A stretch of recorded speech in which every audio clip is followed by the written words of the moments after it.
Hoy vamos a hacer, si recordáis, hace un par de semanas hicimos la primera presentación de la primera videoconferencia del módulo de vicisitudes que llamamos vicisitudes del contrato, es decir, modificaciones, cambios, alteraciones que se producen durante la relación laboral, durante el contrato de trabajo.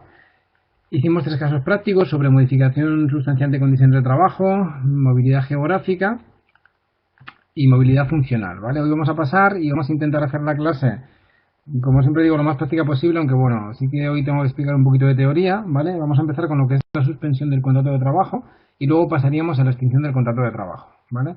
En principio, comenzamos con la suspensión del contrato. La diferencia fundamental que hay entre la suspensión del contrato de trabajo y la extinción del contrato de trabajo es que en la primera el vínculo jurídico del contrato permanece, sigue vigente, mientras que en el caso de la extinción del contrato se extingue definitivamente el vínculo jurídico, es decir, ya el contrato desaparece. Durante la suspensión el contrato está en suspenso, hay una especie de paréntesis en el contrato, en la relación laboral, que une ambas partes, pero el contrato sigue produciendo una serie de efectos. Luego, dependiendo de cuál sea la causa de suspensión, los efectos que produzca serán unos o serán otros, ¿vale? ¿Cuáles son las causas de suspensión del contrato? Las tenemos en el artículo 45 del Estatuto de los Trabajadores recogidas, ¿vale? Y son estas que tenemos aquí. Lo que viene a decir el estatuto es que el contrato de trabajo se podrá suspender por las siguientes causas: por mutuo acuerdo de las partes o por las que estuviesen pactadas en el contrato. Esas serían las dos primeras causas que recoge. Por incapacidad temporal de los trabajadores: maternidad, paternidad, acogimiento, adopción, riesgo durante el embarazo y riesgo durante la lactancia. Estas, digamos que son prestaciones de seguridad social, por así decirlo. Que, por así decirlo, no, son prestaciones de seguridad social, aunque sí que es cierto que hay alguna, como riesgo del embarazo y en lactancia, que antes de que nazca la prestación se tiene que acreditar que el trabajador o trabajadora no puede, la trabajadora, perdón, en este caso, no puede ser cambiada de puesto de trabajo sobre ese puesto que le produce un riesgo en la lactancia. La maternidad y la paternidad la conocéis todos, ¿vale? Y la incapacidad temporal serían las bajas, las comúnmente conocidas como bajas. Causa de suspensión sería también un ejercicio de cargo público representativo. Privación de libertad sin sentencia condenatoria. Suspensión de empleo y sueldo por motivos disciplinarios. Esta sería también una causa de suspensión. ¿Vale? Por fuerza mayor temporal. ¿Vale? En este caso tenemos, por ejemplo, un caso que nos puede venir a cuento, que es el caso de la empresa que se quemó en Burgos, de Campofrío, la empresa de Campofrío que se quemó en Burgos. Es una causa de fuerza mayor, es decir, hay una suspensión de contratos colectiva, de carácter colectiva, por fuerza mayor, por un incendio, un suceso, un acontecimiento imposible de prever e imposible de evitar, ¿vale? Eso sería una fuerza mayor como causa de suspensión del contrato. Se puede suspender el contrato también por causas económicas, organizativas, técnicas o de producción. Esto es, se conocen comúnmente como ERES, como expedientes de regulación de empleo, ¿vale? O como ERTES. La diferencia entre un ERE, un expediente de regulación de empleo, y un ERTE es que el ERTE es un expediente de regulación de empleo temporal, ¿vale? Mientras que el ERE es un expediente de regulación de empleo definitivo. Eso quiere decir que el ERE lleva aparejada extinciones de contratos y el ERTE plantea reducciones de contratos, es decir, reducciones de jornada de esos contratos de trabajo o suspensiones de contratos, que como estamos hablando de suspensión, en este caso estaríamos hablando de un expediente de regulación de empleo temporal en suspensión. Es decir, en este caso lo que se hace es intentar llegar a un acuerdo por parte de la empresa con el comité de empresa o con los representantes legales de los trabajadores, delegados de personal, para suspender los contratos por causas económicas, organizativas, técnicas o de producción. ¿Vale? Esto sí que se ha visto mucho durante estos últimos 6 años.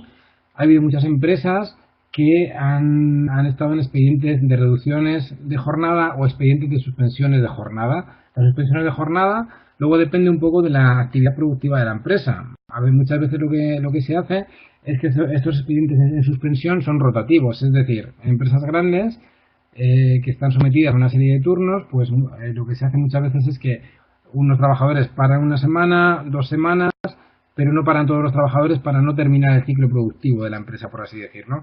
En otros casos lo que se hace es que los trabajadores van a trabajar lunes, martes, viernes y descansar miércoles, jueves, ¿vale? Va a depender un poco de la causa productiva que tenga la empresa en ese sentido, ¿vale?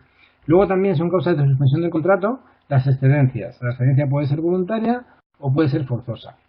Otra causa de suspensión del contrato sería la huelga o el cierre legal de la empresa, que sería la medida de conflicto que puede acordar el empresario, ¿vale? o la trabajadora que tuviese que abandonar el puesto por ser víctima de violencia de género, ¿vale?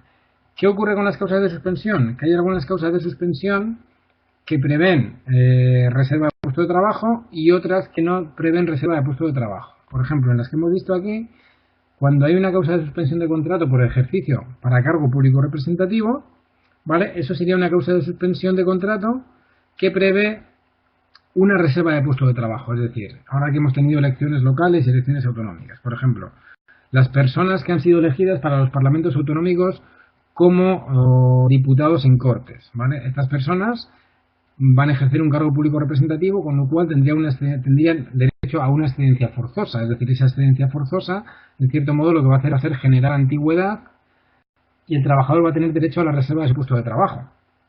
Igual que si es para un cargo político sindical, ¿vale? ¿Qué ocurre con las excedencias, por ejemplo? Que dependiendo de si la excedencia es voluntaria o es forzosa, como os decía antes, vamos a tener que cumplir una serie de requisitos u otros, ¿vale? Entonces, en el caso de la excedencia voluntaria, para poder solicitar la excedencia voluntaria, el trabajador tiene que llevar al menos en la empresa, tiene que tener en la empresa al menos una antigüedad de un año. Como mínimo tiene que tener esa antigüedad, ¿vale? De ese año. Tiene que solicitarla, esa excedencia voluntaria la tendría que solicitar con 4 meses, por un periodo de entre 4 meses y 5 años.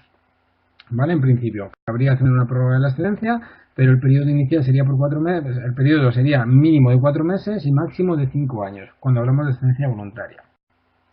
¿Qué ocurre aquí? Que muchas veces hemos entendido que la excedencia voluntaria reservaba el puesto de trabajo durante el primer año, ¿vale? Había un artículo farragoso en el Estatuto de los Trabajadores que a veces nos llevaba a error, ¿vale? Porque parece que lo estamos enlazando con una excedencia voluntaria, pero realmente se está enlazando con una excedencia para cuidado de hijos, ¿vale? O cuidado de familiares. Entonces, en este caso, sí que hay periodo de reserva de puesto de trabajo, pero si fuese para cuidado de hijos, no para la excedencia voluntaria, ¿vale? La excedencia voluntaria no habría reserva de puesto de trabajo, sino que lo que tiene el trabajador sería derecho a la reserva de una vacante, un derecho preferente al reingreso, ¿vale? Es importante, es decir, la excedencia voluntaria no prevé una reserva de puesto de trabajo, salvo que esté establecido por convenio colectivo. Algunos convenios colectivos sí prevén esa reserva de puesto de trabajo en las excedencias voluntarias, ¿vale? Pero si no está establecido en convenio colectivo, el estatuto no prevé esa situación, ¿vale? Con lo cual no habría en ese caso reserva de puesto de trabajo. Si la excedencia en lugar de voluntaria es forzosa, como puede ser para cargo público que imposibilite la asistencia al trabajo, cargo político, cargo sindical, en este caso sí hay derecho a la reserva del puesto de trabajo, ¿vale? Y se computa también a efectos de antigüedad, es decir, el trabajador va a seguir generando antigüedad a todos los efectos. Si hablamos de excedencias por cuidado de familiares, ¿vale? Podremos hablar de excedencias por cuidado de hijos o podemos hablar por excedencias por cuidados de familiares. El trabajador o trabajadora podrá solicitar una excedencia por cuidado de hijos menores de 3 años, es decir, hasta que el menor cumpla 3 años. Puede ser acumulativa con otro hijo que nazca con posterioridad, ¿vale? Pero el requisito en común es que el menor ha de ser menor de 3 años, ¿vale? Hasta que el niño tiene 3 años se puede solicitar esta excedencia para cuidado de hijos, ¿vale? Este periodo de excedencia para cuidado de hijos se va a tener en cuenta como un periodo cotizado, es decir, como un periodo de cotización efectiva a efectos de algunas prestaciones, ¿vale? Como son jubilación, incapacidad permanente, muerte y supervivencia, las que derivan de muerte y supervivencia, maternidad y paternidad, ¿vale? Pero digamos que la empresa no va a cotizar por el trabajador o trabajadora que solicite la excedencia, ¿vale? Sino que lo que ocurre es que la ley en el artículo 180, lo estaba buscando, creo que es el artículo 180 de la Ley General de la Seguridad Social, establece como una especie de ficción legal, es decir, lo que se va a tener en cuenta es el periodo como cotizado, ¿vale? Y lo que nos viene a decir el artículo es que en el caso de excedencias para cuidado de hijos, los 2 primeros años del periodo de excedencia que los trabajadores soliciten por esta causa se considerarán como cotizados a efectos de jubilación, incapacidad permanente, prestaciones de muerte y supervivencia, maternidad y paternidad, ¿vale? En el caso de la prestación por desempleo, hay una disposición del Estatuto de los Trabajadores que no establece el límite de tiempo, ¿vale? En caso de excedencia por cuidado de hijos, en ese caso no se establecería límite de tiempo, ¿vale? Pero en caso de tener derecho el trabajador. Para el caso de cuidado de familiares y este otro tipo de prestaciones, los 2 primeros años serían un periodo de cotización efectiva cuando se vaya a solicitar la pensión de jubilación, la incapacidad permanente, etcétera, etcétera. El trabajador o trabajadora también tiene derecho a solicitar una excedencia para cuidado de familiares distintos a los hijos, ¿vale? Por un periodo de hasta 2 años. En este caso, ese periodo de cotización efectiva es de 1 año, ¿vale? Ese periodo de cotización efectiva, que os he dicho antes, que para excedencia de cuidado de hijos estaríamos hablando de un periodo de cotización efectiva que se entendería como cotizado como una ficción legal de 2 años. En el caso de cuidado de familiares sería un periodo que se entendería como cotizado por un periodo cotizado como de un año, ¿vale? En este caso, en el caso de estas excedencias, sí que habría también un derecho a la reserva de puesto de trabajo, pero durante el primer año. A partir del primer año, lo que conserva el trabajador o trabajadora es un derecho preferente al reingreso cuando se produzca una vacante, etcétera, etcétera, ¿vale? Es igual, parecido a lo que había cuando hablamos de la jubilación de la excedencia voluntaria, ¿vale? Pero a partir del primer año sería en este caso. ¿Vale? Estas serían un poco las causas de suspensión de excedencias. ¿Vale? Vamos a hacer un caso práctico muy sencillito, ¿vale? A ver qué os parece, lo resolvemos entre todos y a ver qué me contáis, ¿vale? Nos dice aquí, don Jaime González lleva trabajando en la empresa 6 años. Por escrito solicita una excedencia voluntaria, porque quiere dedicarse a la realización de ciclismo ultrafondo de manera profesional, para lo cual solicita una excedencia de 1 año y medio, tiempo que estima que será suficiente para prepararse y presentarse al Campeonato del Mundo. ¿Tiene el trabajador derecho a realizar esta solicitud? ¿Tiene la empresa la obligación de concedérsela? Por otro lado, don Jesús Gómez Torres ha solicitado una excedencia para el cuidado de su hijo recién nacido por un periodo de 1 año. ¿Tiene derecho a realizar esta solicitud? ¿Tiene la empresa la obligación de concedérsela? ¿Y si solicitase la excedencia por un periodo de 4 años? ¿Sería el mismo derecho del artículo 37 del Estatuto de los Trabajadores? Vale, vamos por partes, ¿vale? En el primer caso, nos dice que Jaime González va a solicitar una excedencia para la realización de ciclismo ultrafondo de manera profesional y lo hace por 1 año y medio. Nos preguntan si tiene el trabajador derecho a realizar esta solicitud y si la empresa tiene la obligación de concedérsela. ¿Qué creéis? En este caso, ¿es obligatorio para la empresa conceder esta excedencia que solicita el trabajador?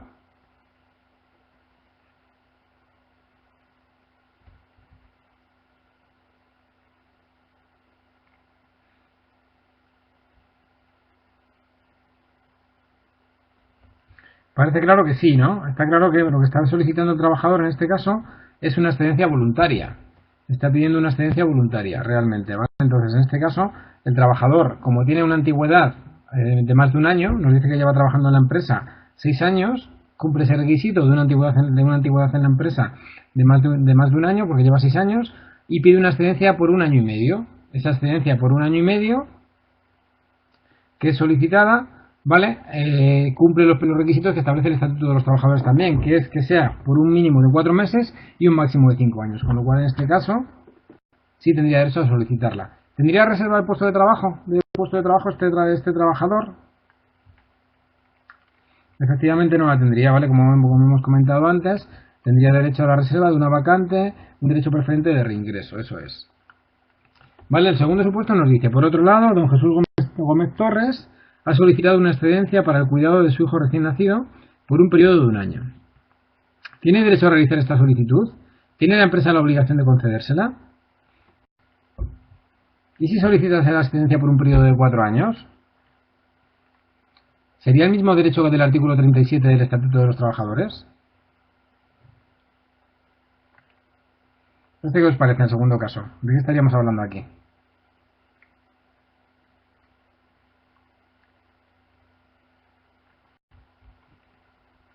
Efectivamente, en este caso estamos hablando de una excedencia por cuidado de hijos, ¿vale? Pero efectivamente, como bien comenta Javier, esta excedencia por cuidado de hijos es por hijos menores de 3 años, ¿vale? Con lo cual, si la solicitase por un periodo de 4 años, no podría ser esa excedencia, es decir, no puede ser porque el hijo no puede tener más de 4 años, salvo que el trabajador solicite una excedencia para el cuidado de un hijo menor de 3 años, en ese transcurso tenga otro hijo y vuelva a solicitar otra excedencia por el segundo hijo, ¿vale? Solo sería posible que pudiese durar más de esos 4 años, más de esos 3 años, 4 años como dice el supuesto, en este caso, ¿vale? En caso de que tuviese una excedencia por un hijo y la volviese a solicitar para atender al cuidado de otro hijo, ¿vale? ¿Sería el mismo derecho del artículo 37 del Estatuto de los Trabajadores? ¿Qué se recoge en el artículo 37 del Estatuto de los Trabajadores?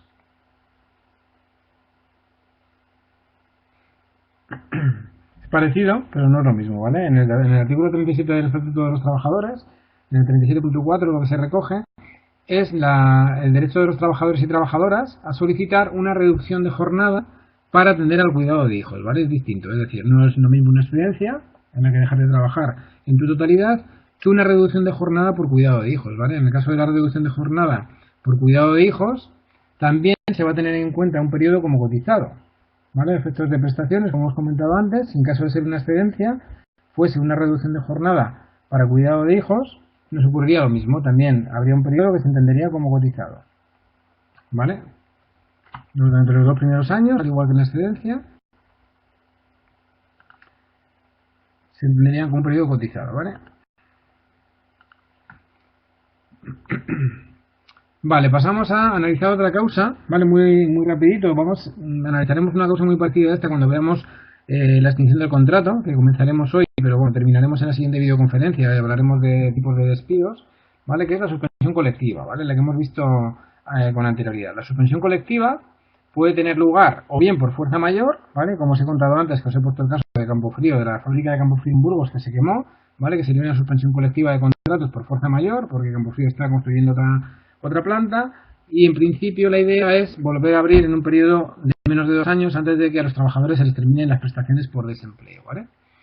En este caso sería el caso de la suspensión colectiva por causas económicas, organizativas, técnicas o de producción, ¿vale? Sería la segunda causa para poder hacer una suspensión colectiva de contratos, ¿vale? Esta suspensión colectiva se puede aplicar a cualquiera que sea el número de los trabajadores y el número afectado por la suspensión, ¿vale? Digamos que esta, como os he contado antes, sería distinta esta causa al expediente de regulación de empleo temporal vinculado a una reducción de jornada, ¿vale? Pero también en estos dos casos, cuando se habla de un expediente de regulación de empleo temporal, se tiene que cumplir una serie de requisitos, ¿vale? La empresa va a tener que alegar siempre esa causa económica, organizativa, técnica o productiva, ¿vale? Sí que es cierto que, como sabéis, tras la reforma laboral es más fácil que la empresa pueda alegar estas causas, ¿vale? Sí que es cierto que es más sencillo alegar estas causas, puesto que antiguamente se exigía para alegar una causa económica la presencia de pérdidas continuadas y periódicas por parte de la empresa, y ahora digamos que los requisitos son más laxos porque se establece la posibilidad de realizar expedientes o iniciar expedientes de suspensión colectiva o, en su caso, de extinciones de contratos, de expedientes de regulación de empleo, despidos colectivos, ¿vale? Cuando la empresa puede acreditar disminución de beneficios o de ingresos ordinarios de la actividad de la empresa, ¿vale? En estos casos nos viene a decir el estatuto que el contrato de trabajo se puede suspender a iniciativa del empresario por este tipo de causas, por estas causas que estamos hablando, ¿vale? ¿Qué tiene que hacer el empresario? Tiene que comunicar a la autoridad laboral, es decir, al organismo dependiente del Ministerio de Empleo y Asuntos Sociales de la provincia, si el expediente de regulación de empleo es provincial, ¿vale? Si fuese de comunidad autónoma sería comunidad autónoma, y si fuese a nivel estatal sería directamente el Ministerio, ¿vale? Tiene que comunicarse este expediente de regulación de empleo a la autoridad laboral y al Servicio Público de Empleo. Es importante que se comunique al Servicio Público de Empleo, puesto que va a entrar en juego la prestación por desempleo. En los expedientes de suspensión de jornada, lo que ocurre es que el trabajador va a trabajar unos días sí y otros días no. Los días que no trabaja va a percibir la prestación por desempleo. En la de reducción de jornada también puede ocurrir así, el trabajador también puede compatibilizar la prestación por desempleo en el porcentaje de jornada que deja de trabajar, ¿vale? Se hará llegar la copia a la autoridad laboral acompañada de una memoria explicativa. Se exige obligatoriamente que haya una memoria explicativa sobre las causas que motivan este expediente de regulación de empleo temporal, ¿vale? Obligatoriamente también se tiene que abrir un periodo de consultas de 15 días. Se tiene que abrir un periodo de consultas de 15 días máximo. Es un poco lo que viene a decir el Estatuto de los Trabajadores. Nos remite al periodo de consultas que se establece en el despido colectivo, ¿vale? Que son 15 días.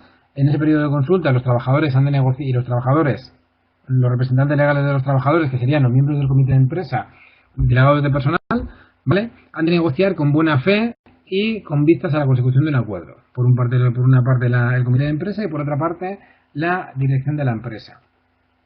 Puede ocurrir que termine ese periodo de consultas, se llegue a acuerdo o no se llegue a ningún acuerdo. Si no hay ningún acuerdo, la empresa va a comunicar la decisión a los trabajadores afectados al Servicio Público de Empleo, pero este acuerdo podrá ser impugnado por los trabajadores, ¿vale? La decisión será efectiva en principio, pero los trabajadores, si no se ha firmado por parte de su comité de empresa, podrán impugnar la decisión judicialmente, ¿vale? A raíz de la reforma laboral ya no es necesaria la aprobación del expediente por autoridad laboral. Sí que hemos tenido casos en los cuales la propia Inspección de Trabajo ha paralizado expedientes de suspensión de jornada. Vale, ¿por qué? Porque han alegado en algún caso, y ha dicho la Inspección de Trabajo, que se pretendía percibir prestaciones de desempleo de manera indebida. ¿Vale? Sí que hemos tenido algún caso en los que se nos ha dado problemas en este sentido. ¿Vale? En algunos expedientes de suspensión de jornada, habiendo causa, no habiendo acuerdo, con lo cual muchas veces para la empresa es mucho mejor que haya acuerdo con el comité de empresa, porque de esa forma la Inspección de Trabajo pondrá menos problemas, ¿vale? Aunque tampoco quiere decir que aunque haya acuerdo no se pueda poner problemas, ¿vale? Porque sí que la Inspección de Trabajo puede paralizar un expediente, ¿vale? De suspensión de jornada. ¿Vale? Esta sería la suspensión colectiva que estamos hablando, ¿vale? Otro tipo de causas de suspensión que hemos visto muy rápidamente, ¿vale? No me voy a detener mucho, sería la prestación por maternidad y paternidad. La prestación por maternidad sabéis que tiene una duración de 16 semanas ininterrumpidas, ampliables por 2 semanas más en caso de parto múltiple, ¿vale? Y en algunos casos se exige un periodo de cotización mínima, ¿vale? En caso, para tener derecho a la prestación de maternidad se va a exigir una cotización previa de 90 días, cuando la trabajadora sea menor de 26 años y mayor de 21, y 180 días si es mayor de 26. Las 6 semanas siguientes al parto son de descanso obligatorio para la madre, como sabéis, ¿vale? Esta prestación por maternidad también está asimilada no solo por parto, sino también en caso de adopción y acogimiento. Incluso en los acogimientos permanentes y los acogimientos simples podrían ocurrir que se tuviese derecho a disfrutar este periodo de prestación por maternidad, que se llama, ¿vale? La base reguladora de la prestación es el 100% de la base de cotización de condiciones comunes del mes anterior a la baja, ¿vale? Y en la adopción internacional cabe una anticipación de permiso de 4 semanas, ¿vale? El permiso de paternidad, el permiso de maternidad, iba a pasar al de paternidad, pero antes de eso, el permiso de maternidad, como os he dicho, la madre tiene que disfrutar obligatoriamente las 6 semanas siguientes al parto y el resto se puede distribuir entre la madre y el padre, es decir, pueden disfrutarlo de manera conjunta la madre y el padre, ¿vale? Mientras que el permiso de paternidad, digamos que en este caso no ocurre eso. El permiso de paternidad exige también una cotización previa, tiene una duración de 13 días para los trabajadores a los cuales se le aplica el estatuto de los trabajadores, los funcionarios a los que se le aplique el estatuto básico del empleado público tienen 15, y en caso de que el nacimiento se produzca en familia numerosa o que el menor que nazca tenga una discapacidad superior al 33% serían 20 días, ¿vale? También en este caso la cuantía es el 100% de la base reguladora, pero este permiso no lo puede disfrutar la madre, es de uso exclusivo para el padre, ¿vale? Es decir, no podría ser disfrutado por la madre, ni se puede optar porque una parte la disfrute la madre en lugar del padre, ¿vale? Es de permiso exclusivo para el padre. El padre lo puede disfrutar en cualquier momento, siempre y cuando la madre siga estando con la prestación de maternidad, ¿vale? Luego está la prestación por riesgo por el embarazo y riesgo durante la lactancia natural, ¿vale? Son prestaciones muy curiosas porque lo primero que tiene que hacer una trabajadora que está embarazada y cree que su puesto de trabajo pueda ser nocivo para el embarazo, ha de tener un informe médico, ¿vale? Y un informe de los servicios de prevención que indiquen esta circunstancia. Lo que tiene que hacer primero, antes de solicitar esta prestación, lo que tiene que hacer es solicitar a la empresa una adaptación de su puesto de trabajo o un cambio de puesto de trabajo. Si la empresa certifica que esa adaptación de puesto de trabajo o ese cambio de puesto de trabajo no es materialmente posible, no lo pueden realizar, en ese caso sí que ya tendría que realizar la solicitud de la prestación, ¿vale? Esta solicitud de prestación la van a gestionar las mutuas de accidentes, bueno, antes se llamaban, perdón, antes las mutuas que ahora se llaman colaboradoras con la Seguridad Social, ¿vale?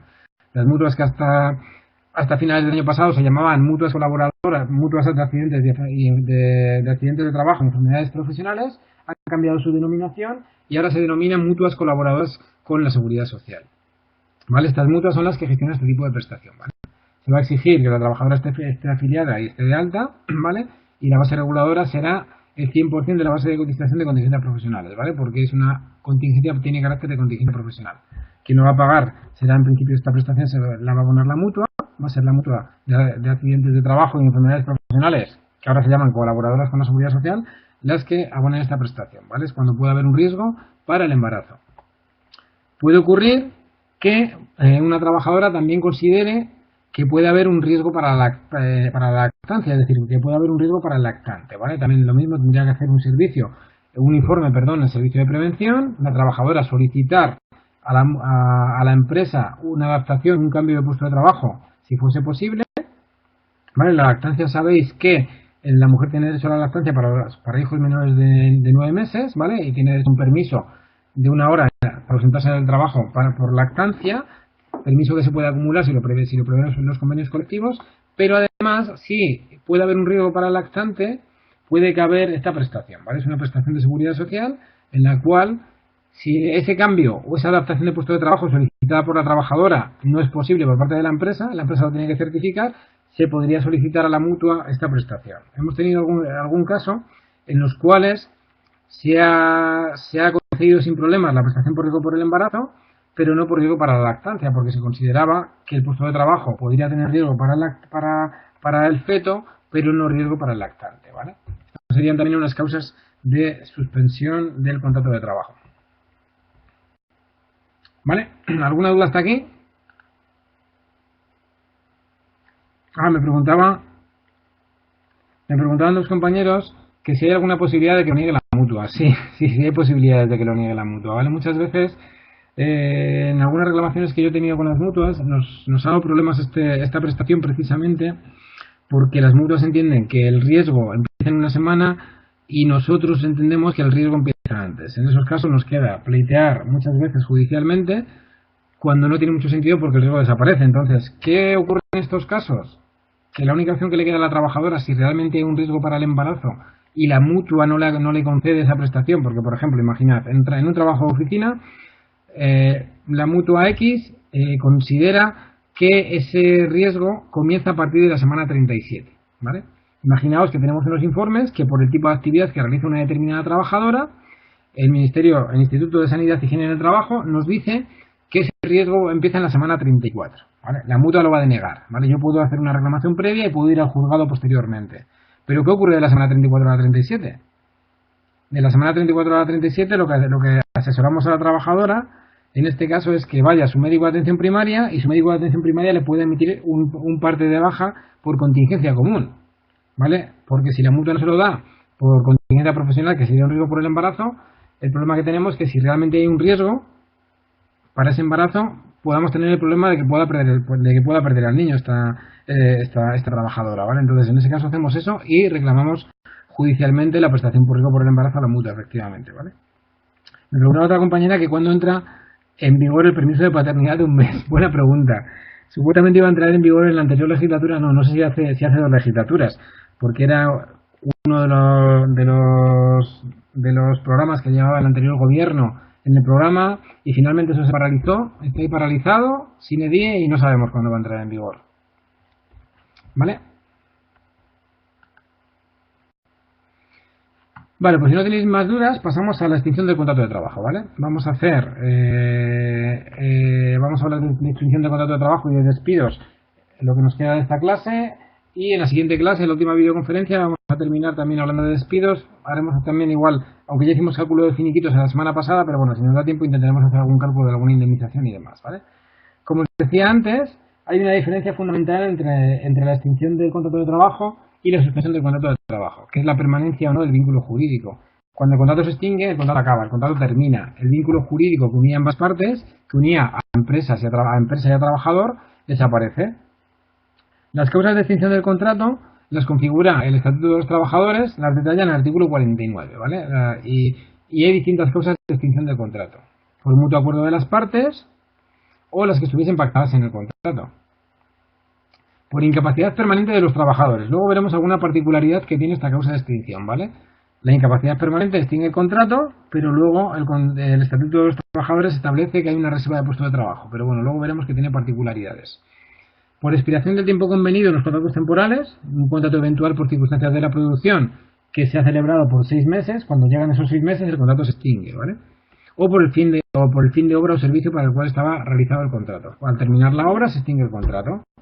Por dimisión del trabajador. El trabajador puede dimitir de su puesto de trabajo, es decir, puede irse de manera voluntaria. Obviamente esta baja voluntaria, esta dimisión del trabajador, no conlleva una prestación por desempleo posterior, ¿vale? Porque no ha habido una resolución involuntaria, pero bueno, se puede dimitir. Por muerte, jubilación o invalidez del trabajador o del empresario, ¿vale? Es decir, muerte, jubilación, invalidez del trabajador o del empresario. Si el empresario se jubila, por ejemplo, cuando es un empresario individual, se tiene que entender en este caso, ¿vale? Cuando hablamos de empresario individual, cuando la personalidad es una personalidad física, no una personalidad jurídica, ¿vale? Porque una persona jurídica, es decir, una empresa no se puede jubilar y no puede morir, ¿vale? Si una empresa, la muerte de una empresa sería el cierre de la empresa. En ese caso estaríamos hablando de un despido colectivo por cierre de empresa, ¿vale? No hablaríamos de este tipo de extinción, son distintos, ¿vale? También, como os he comentado antes, en el caso de Campofrío, que hablábamos de una suspensión de contratos por causa de fuerza mayor, puede haber también extinción por causa de fuerza mayor, ¿vale? Imaginaos que en ese caso la empresa, en lugar de plantearse hacer abrir una fábrica nueva, se plantea un despido colectivo de todos los trabajadores por fuerza mayor. Estaríamos hablando de eso, ¿vale? Por despido colectivo, que veremos que va a haber que acreditar también causas organizativas, económicas, técnicas o de producción, ¿vale? Por voluntad del trabajador, fundada en incumplimiento grave y culpable por parte del empresario. Es decir, es el trabajador el que va a solicitar al juez la extinción del contrato de trabajo alegando incumplimiento grave y culpable por parte del empresario en este caso. Por despido del trabajador. En este caso entendemos sobre todo el despido disciplinario, ¿vale? Aquí hubo una modificación fundamental. El despido disciplinario del trabajador antiguamente no daba derecho a la prestación por desempleo. Es decir, el trabajador que era despedido de manera disciplinaria, automáticamente para tener derecho a la prestación por desempleo tenía que efectuar una demanda judicial. Hablo ya de hace unos cuantos años, ¿vale? Ahora este tipo de despido sí que automáticamente genera la prestación por desempleo, independientemente de que el trabajador impugne ese despido o no lo impugne, ¿vale? Luego tendríamos que hablar también del despido por causas objetivas legalmente procedentes, ¿vale? Muchas veces entendemos o confundimos que este tipo de despido es el despido individual por causa económica, organizativa, técnica o de producción. Sí es así, pero no es la única causa objetiva legalmente procedente, ¿vale? Hay más causas objetivas para poder despedir y efectuar este tipo de despidos, ¿vale? La trabajadora que tenga que abandonar el puesto por ser víctima de violencia de género, ¿vale? O también otra causa de extinción, obviamente, es la extinción del contrato en el periodo de prueba. Esta extinción del contrato en periodo de prueba puede ser a instancia del trabajador o puede ser a instancia del empresario, ¿vale? Con lo cual podría caber cualquiera de las dos causas, ¿vale? Vale, aquí estoy viendo compatibilidad, incapacidad temporal, desempleo. Quiero hablar de incapacidad permanente, ¿vale? En este caso no sería la incapacidad temporal la que extingue el contrato, ¿vale? Sino la incapacidad permanente. Es que acabo de ver que hay un error, ¿vale? Es decir, cuando la incapacidad permanente extingue un contrato, se extingue el contrato por el pase a incapacidad permanente, hay una opción de que el trabajador pueda optar por percibir el desempleo o esa incapacidad permanente. ¿Vale? Voy a pasar a la siguiente diapositiva, ¿vale? Y enlazo con lo que estoy diciendo, ¿vale? La incapacidad permanente es aquella prestación de seguridad social que se otorga a un trabajador, ¿vale? Que o bien no puede trabajar de la forma en la que lo hacía antes, pero no se extingue su contrato de trabajo, pero ya ha tenido una disminución en su capacidad de trabajo. Estaríamos hablando de una incapacidad permanente parcial, es decir, el trabajador puede seguir realizando su profesión habitual, pero no la puede realizar de la forma en la que la realizaba, por lo cual se le va a abonar una prestación de pago único, que como es una prestación de 24 mensualidades de salario para el trabajador, por las limitaciones que ha sufrido en función de esta incapacidad, de esta incapacidad que ha sufrido, del accidente que ha sufrido o la enfermedad común o profesional que puede haber sufrido, ¿vale? En este caso no habría extinción de contrato de trabajo, es decir, la incapacidad permanente parcial no extingue el contrato de trabajo automáticamente. Mientras que la incapacidad permanente en el grado de total o en el grado de absoluta o la gran invalidez sí que son causa de extinción del contrato de trabajo, ¿vale? El artículo 49 las equipara a causa de extinción del contrato de trabajo. Una incapacidad permanente total es aquella que inhabilita al trabajador para la realización de su profesión habitual, de las funciones fundamentales de su profesión habitual, ¿vale? Mientras que la incapacidad permanente absoluta y la gran invalidez invalidan o incapacitan al trabajador para todo tipo de trabajo, ¿vale? Estaba viendo que tengo una pregunta de un compañero que dice: si no firmas una prórroga de un contrato temporal, ¿tienes siempre derecho a prestación por desempleo? Esa pregunta es curiosa, ¿vale? Porque va a depender un poquito de la empresa. Es decir, en este caso, si tú tienes un contrato temporal que llega a su fin, la empresa te ofrece una firma de una prórroga, tú manifiestas de manera inequívoca tu voluntad de no continuarlo, puedes tener un problema porque la empresa te dé de baja voluntaria en la seguridad social, ¿vale?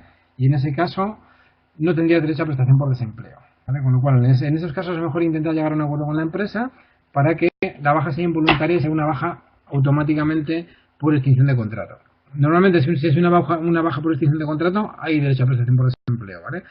¿Qué puede ocurrir? Que la empresa si tú le has dado por escrito que no quieres, no tienes voluntad de continuar con ese trabajador, eso se puede considerar una baja voluntaria, ¿vale? Ese sería el problema que pudiéramos tener.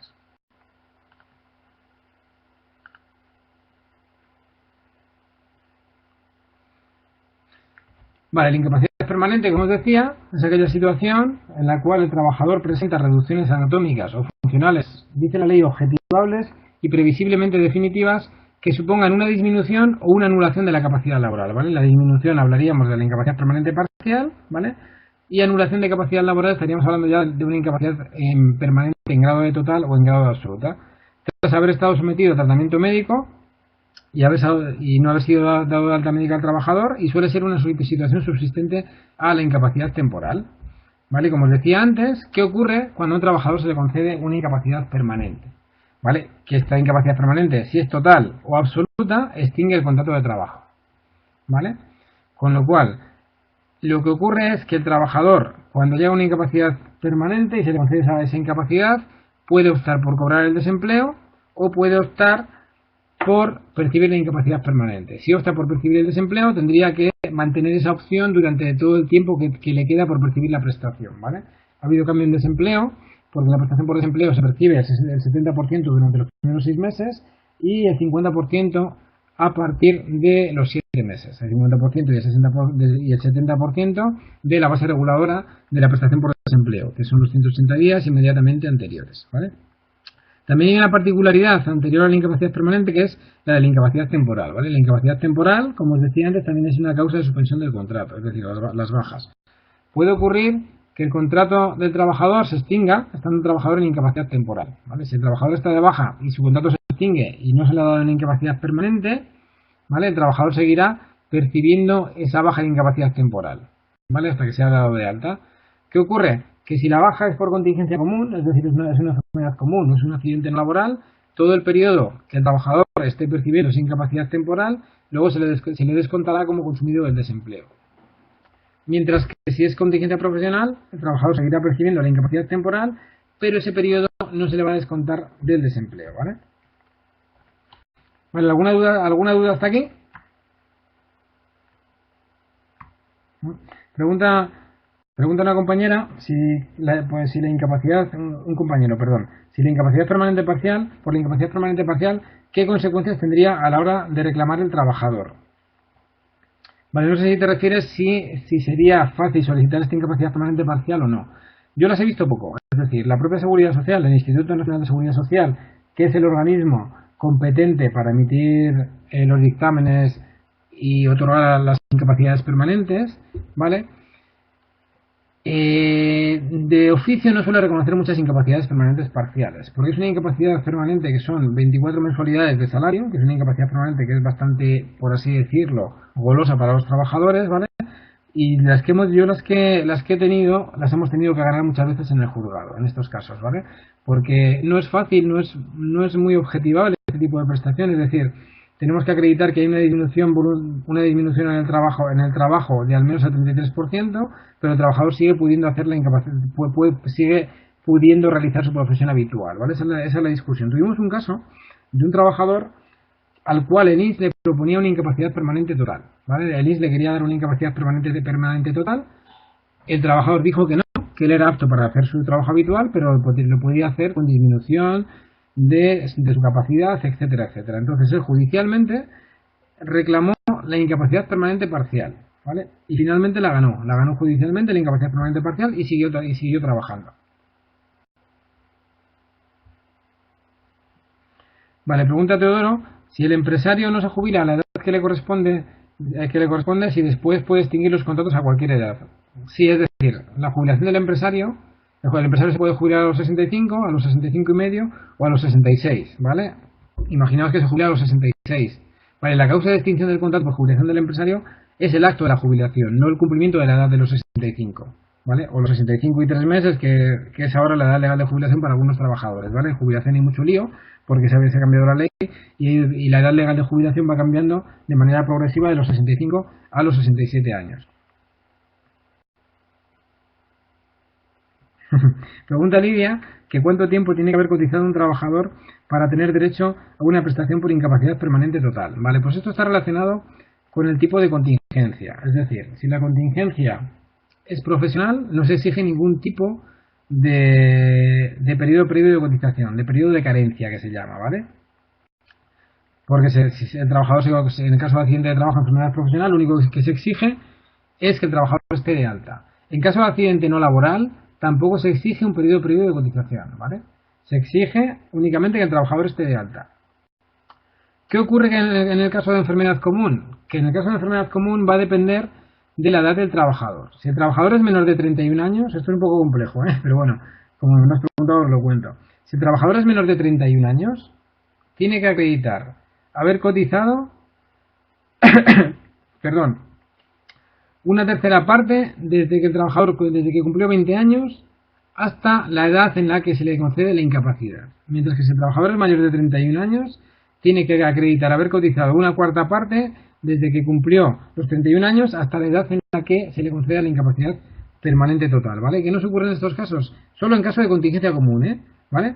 ¿Qué nos ocurre en estos casos? Que en algunos casos muchos trabajadores o trabajadoras no cumplen ese periodo mínimo de cotización, ¿vale? Y no tienen derecho a la prestación. Es como la jubilación, ¿vale? Esto de la incapacidad permanente total por contingencia común es como la jubilación. En nuestro país, para que el trabajador o trabajadora pueda tener derecho a la jubilación, tiene que acreditar un periodo de carencia de 15 años y además haber cotizado 2 años dentro de los últimos 15. Es decir, tiene que haber cotizado 15 años y 2 años dentro de los últimos 15.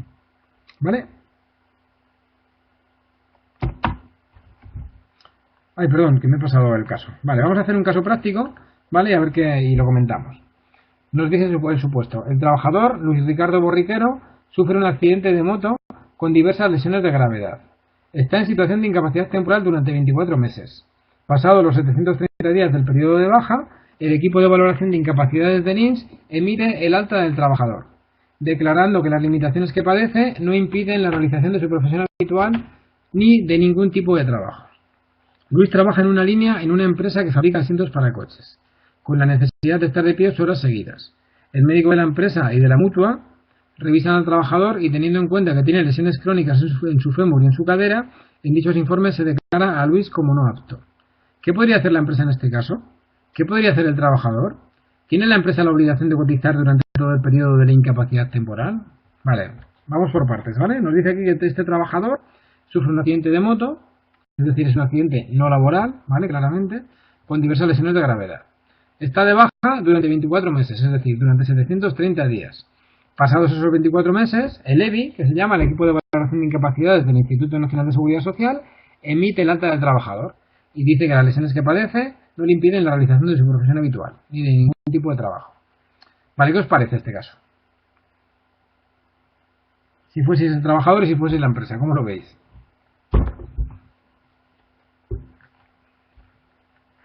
¿Qué podría hacer la empresa en este caso? Una vez que tiene que la mutua y el médico de empresa han revisado al trabajador y han emitido un informe de no apto. ¿Qué podría hacer en este caso la empresa? No lo hemos visto esto, ¿vale? Simplemente es por curiosidad. Lo vamos a ver, ¿vale? Pero aún no hemos llegado. Probablemente lleguemos ya en la clase que viene. Este tipo de despido que podría hacer la empresa, o extinción, o no. El trabajador, obviamente, podría impugnar la decisión del INS, ¿vale? ¿Qué ocurre? Que la decisión del INS es ejecutiva, ¿vale?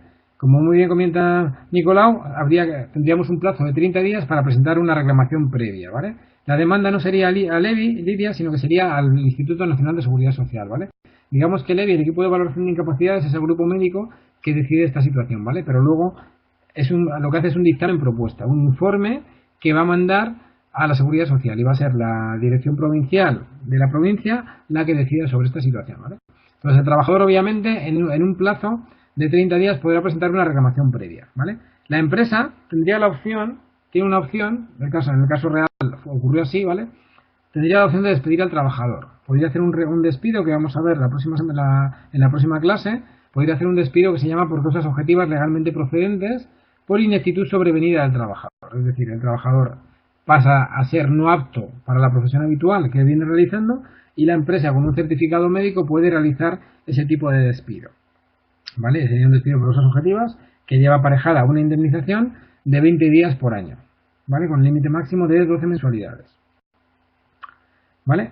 Con lo cual, en este caso, ¿qué ocurrió finalmente? que el trabajador lo que hizo fue, la empresa lo que hizo fue despedir al trabajador, le hizo este tipo de despido, le despidió con 20 días. El trabajador, obviamente, impugnó la resolución del Instituto Nacional de Seguridad Social porque él mismo reconocía que no podía trabajar, ¿vale? Eso era un caso real, que él realmente reconocía que no podía trabajar, y impugnó la resolución de la Seguridad Social. La reclamación previa la perdimos, como siempre, normalmente la perdemos casi siempre, ¿vale? Pero judicialmente sí que se ganó la incapacidad permanente. Lo que hizo el trabajador fue solicitar judicialmente la incapacidad permanente y el juez sí le concedió la incapacidad permanente, ¿vale? Nos preguntaba la última pregunta. ¿Tiene la empresa la obligación de cotizar durante todo el periodo de la incapacidad temporal? ¿Qué creéis?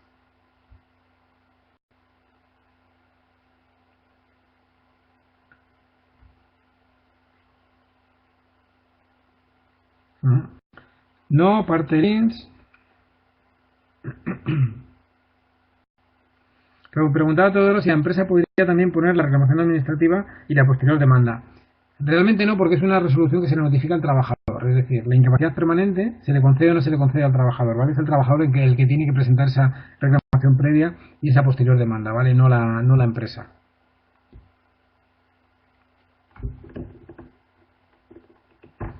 Vale, en este caso, lo que dice la Ley General de Seguridad Social es que los trabajadores que están en situación de incapacidad temporal, lo traigo a colación porque como previamente a la incapacidad permanente siempre hay un periodo de incapacidad temporal, puede tener sentido, ¿vale? Lo que viene a decir la Ley General de Seguridad Social es que las empresas tienen obligación de seguir cotizando durante la incapacidad temporal durante los primeros 545 días, es decir, durante los primeros 18 meses. Durante los primeros 18 meses el trabajador va a cobrar su prestación de incapacidad temporal, pero la cotización de la empresa la tiene que seguir haciendo y del trabajador la tiene que seguir haciendo la empresa. Es a partir del mes 18 cuando la empresa ya no tiene obligación de cotizar por el trabajador, ¿vale? En este caso, como el trabajador había estado de baja 24 meses, a partir del mes 18 la empresa había tenido la opción de dejar de cotizar por el trabajador, ¿vale? Vale, luego se me ha olvidado comentar una cosa sobre la incapacidad permanente, que es la reserva de puesto de trabajo, ¿vale? El Estatuto de los Trabajadores viene a decir que en los casos de incapacidad permanente el contrato se extingue, pero hay un derecho a la reserva de puesto de trabajo siempre, dice el Estatuto, siempre que a juicio del órgano calificador el trabajador vaya a ser objeto de revisión, ¿vale? Pues bien, esto luego lo interpreta el Tribunal Supremo, esta cláusula que establece el Estatuto, lo interpreta el Tribunal Supremo, y lo que viene a decir el Tribunal Supremo es que esa de reserva de puesto de trabajo durante 2 años, ¿vale? Sería una reserva de puesto durante 2 años, la hay solo si en la resolución en la cual el INS concede la incapacidad permanente al trabajador figura expresamente que el trabajador va a ser objeto de revisión. Es decir, tiene que figurar expresamente que el trabajador va a ser objeto de revisión, ¿vale? Pregunta Octavio que quién cotizaría a partir del mes 18, el INS. No cotizaría a nadie, ¿vale? Es decir, aquí la única opción que tiene el trabajador sería realizar lo que se llama un convenio especial con la Seguridad Social, es decir, pagar su propia cotización. Sería el trabajador el único que puede cotizar, ¿vale? El Instituto Nacional de Seguridad Social no cotiza por el trabajador.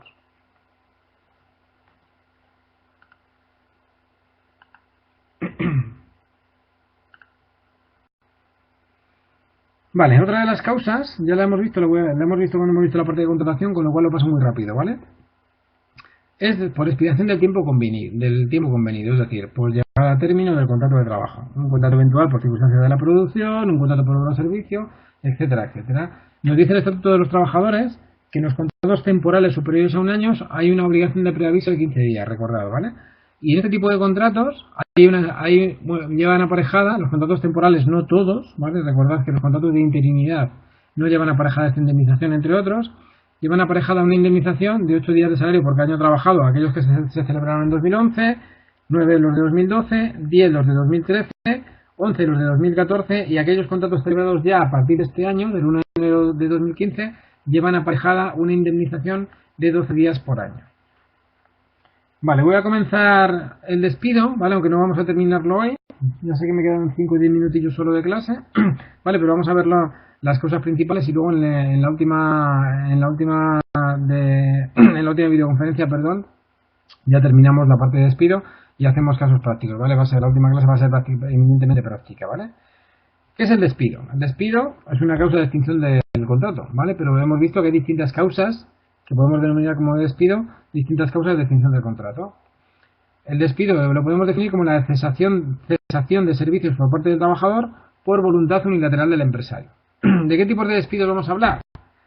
Vamos a hablar del despido disciplinario, de la extinción del contrato por causas objetivas, es decir, del despido por causas objetivas, del despido colectivo, y vamos a hablar de otro que no sería un despido propiamente dicho, ¿vale? Que sino una extinción indemnizada del contrato, de la resolución contractual, así denominada por la doctrina, pero que el Estatuto de los Trabajadores la recoge como extinción indemnizada del contrato de trabajo, alegando incumplimiento grave y culpable por parte de la empresa. ¿Vale? Hablamos del despido disciplinario. ¿Qué es el despido disciplinario? El despido disciplinario se cree que está relacionado con el poder de organización y dirección de la empresa. ¿Vale? Es decir, es un despido basado en un incumplimiento grave y culpable por parte del trabajador. Este tipo de despido se va a tener que hacer siempre por escrito. Han de figurar los hechos que lo motivan en la carta de despido, siempre, es decir, porque de lo contrario el despido podrá adolecer de nulidad, es decir, si el trabajador tiene que saber por qué se le despide. Si la empresa está alegando un incumplimiento que puede ser una falta de asistencia, como veis ahí, indisciplina o desobediencia, ofensas verbales o físicas al empresario o compañeros, disminución del rendimiento, transgresión de buena fe contractual, embriaguez habitual o toxicomanía, siempre y cuando incida negativamente en el rendimiento del trabajo, ¿vale? O el acoso. Este despido es un despido causal, la empresa siempre va a tener que alegar una causa. Para hacer un despido siempre vamos a ver que tiene que haber una causa, es decir, tiene que haber una causa que la empresa alegue para poder despedir al trabajador.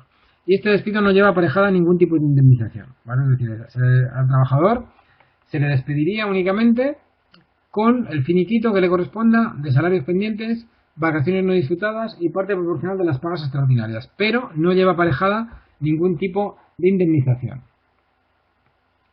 ¿Vale? Este tipo de despido, como os digo, es un despido causal, pero sin indemnización, ¿vale? Vale, voy a pasar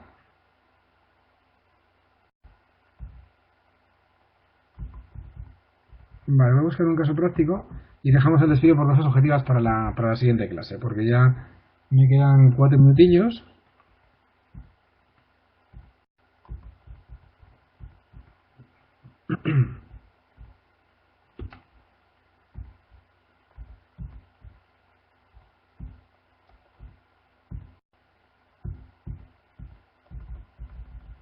Vale, a ver si lo encuentro.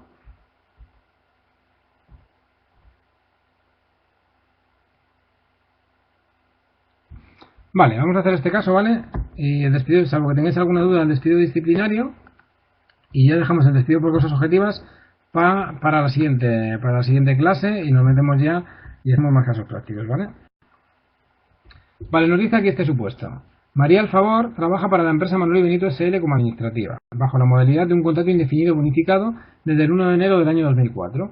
El 19 de febrero de 2011 tuvo una baja por un problema congénito en el corazón. En noviembre de 2012 recibió una carta de NINS iniciando de oficio un expediente de incapacidad permanente, habiendo recibido una resolución con fecha 20 de diciembre de 2012 en la que se indica que desde esa fecha pasa a la situación de incapacidad permanente total, quedándole una prestación de 686,68 euros al mes. El día 21 recibe un burofax de la empresa en la que se le indica la extinción de su contrato de trabajo. Ante las dudas que le surgen, acude usted para que le pueda asegurar sobre las siguientes cuestiones. ¿Existe alguna particularidad por qué el contrato sea bonificado? ¿Podría extinguirlo la empresa directamente? La empresa le ha dicho que no le tiene que abonar cuantía alguna en concepto de indemnización por ningún concepto, al haber pasado a la situación de incapacidad permanente. ¿Es este extremo correcto? Ha reclamado a la empresa los últimos meses de cotización, al haber solicitado un informe de vida laboral y bases de cotización y observar que en los meses de septiembre y octubre no existe cotización. El pase a la situación de incapacidad permanente implica una extinción automática del contrato de trabajo, siendo el mismo indefinido. ¿Conserva la trabajadora algún derecho? Vale, vamos por partes, ¿vale? Nos dice aquí que se le da una incapacidad permanente a la trabajadora, ¿vale? Y nos pregunta si existe alguna particularidad porque el contrato sea bonificado. Y si podría extinguirlo la empresa directamente. ¿Qué creéis? ¿Hay alguna particularidad en este sentido? ¿Qué os parece?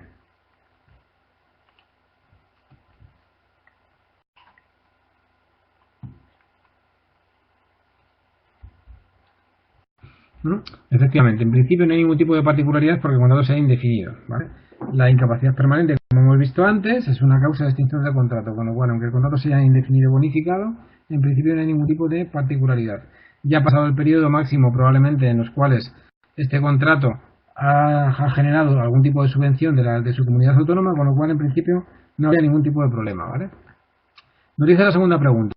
La empresa le ha dicho que no le tiene que abonar cuantía alguna en concepto de indemnización por ningún concepto, al haber pasado la situación de incapacidad permanente. ¿Esto es correcto? ¿Cómo lo qué creéis?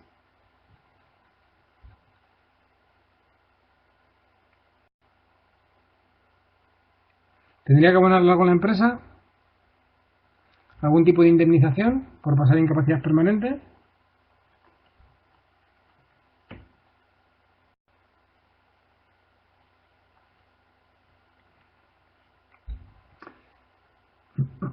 Vale, indemnización en principio no tendrían que abonarle ningún tipo de indemnización, ¿vale?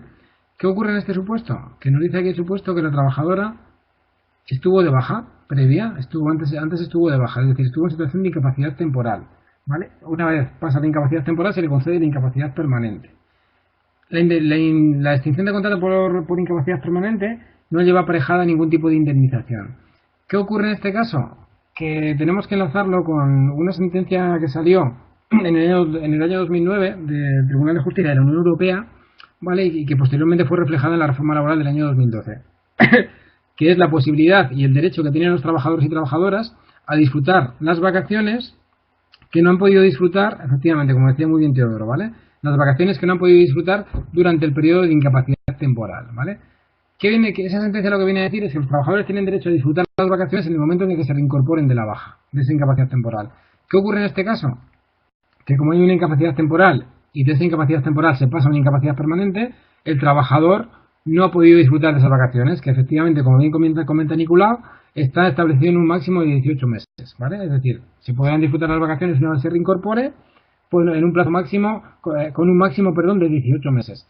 ¿Qué ocurre en este caso? Que no puede haber reincorporación a la empresa porque se le da una incapacidad permanente, con lo cual la empresa lo único que tendrá que liquidarle a este trabajador serían las vacaciones no disfrutadas. Recordad que las vacaciones no se pueden compensar económicamente, salvo que a la extinción de contrato el trabajador no las hubiese disfrutado. Sería el mismo caso, ¿vale? En este caso se le tendrían que abonar las vacaciones no disfrutadas, ¿vale? Nos dice la tercera pregunta. La trabajadora le ha reclamado a la empresa los últimos meses de cotización, al haber solicitado un informe de vida laboral y bases de cotización y observar que en los meses de septiembre y octubre no hay cotización. ¿Por qué puede pasar esto?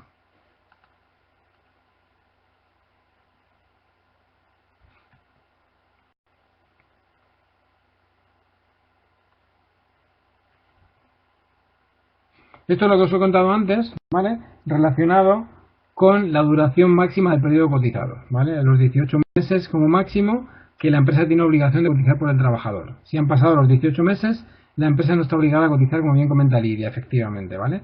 Con lo cual, aquí el trabajador lo único que podría hacer sería lo que os comenté antes de hacer un convenio especial con la Seguridad Social, ¿vale? Y abonar él mismo o ella misma la cotización, ¿vale? Y la última pregunta y ya terminamos, ¿vale? Que así por un día termino la hora, que ya sé que nunca lo hago. Nos dice, el pase a la situación de incapacidad permanente implica una extinción automática del contrato de trabajo, siendo el mismo indefinido. ¿Qué creéis? ¿Que esta extinción es automática? Efectivamente, la incapacidad permanente, según el artículo 49 del Estatuto de los Trabajadores, implica una extinción automática del contrato de trabajo. ¿Conserva la trabajadora algún derecho? Lo he contado antes ya esto, ¿vale? Si hay algún tipo de derecho que conserve la trabajadora a pesar de esta extinción. ¿Tendría derecho a la reserva del puesto de trabajo esta trabajadora durante algún periodo?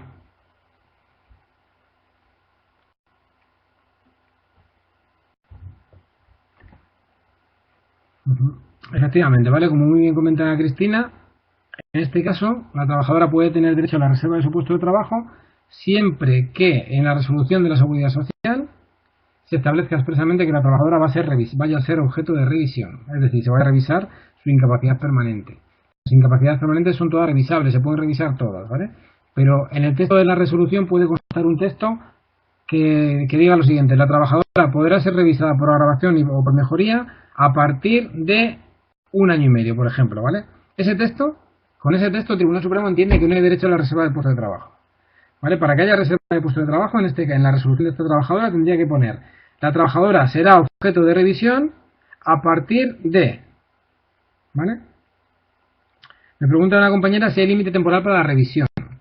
No, es más, ahora yo las resoluciones que me estoy encontrando de la Seguridad Social, algunas plantean revisión a los 2 años, algunas a los 4 meses, algunas al año. Es decir, está enlazada la incapacidad permanente, está enlazada con la situación médica del trabajador o trabajadora a la que se le conceda, ¿vale? Yo ahora estoy viendo muchas incapacidades permanentes absolutas en casos de enfermedades de corazón, infartos o problemas tumorales, ¿vale? En problemas de cáncer sí que se están dando muchas incapacidades permanentes absolutas, es decir, el mayor grado que se puede dar.